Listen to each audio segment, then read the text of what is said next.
it's worked out really well. So again, I'll preface that as saying, you know, that was my own personal bias of what I was finding in my population group. It's not to say that you're not going to use that last maneuver.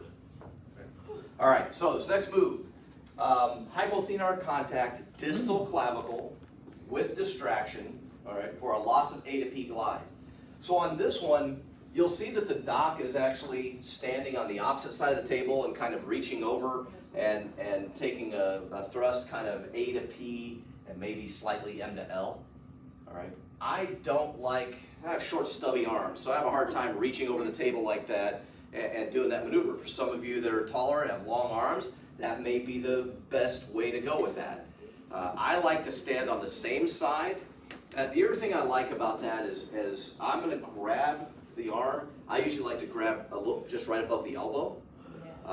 And what I do is I'll use almost kind of a little bit of a body twist with me, and what I'm doing is I'm pulling on the arm as I'm loading A to P on that distal clavicle, and then after I take that joint slack out, I can thrust A to P, okay?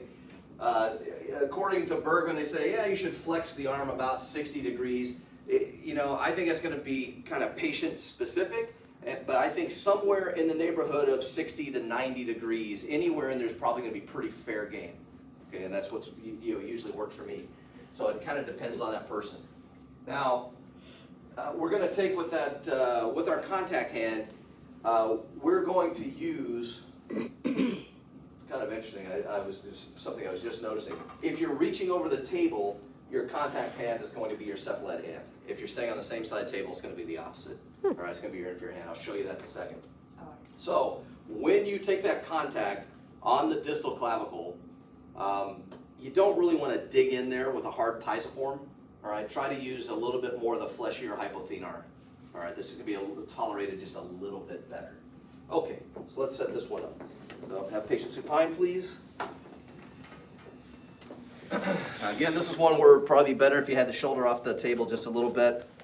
Now, the way Bergman was showing that, even though I just moved her over, this is just for demonstration purposes only, right? They're using the cephalad hand to reach over onto the distal clavicle and coming there with it. And it's just, that to me feels awkward. Now again, you know, people that are taller and longer levers, that might make complete sense. I would prefer, and I typically prefer to come in on this side, okay? I'm gonna palpate out the distal clavicle.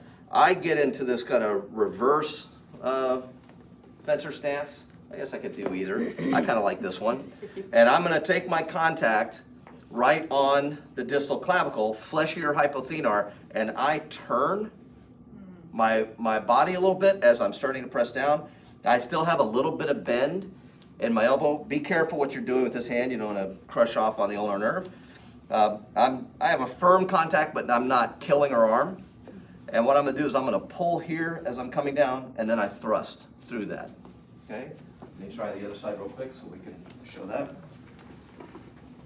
So I'm going to come in here, reach underneath, palpate out the distal clavicle. I turn.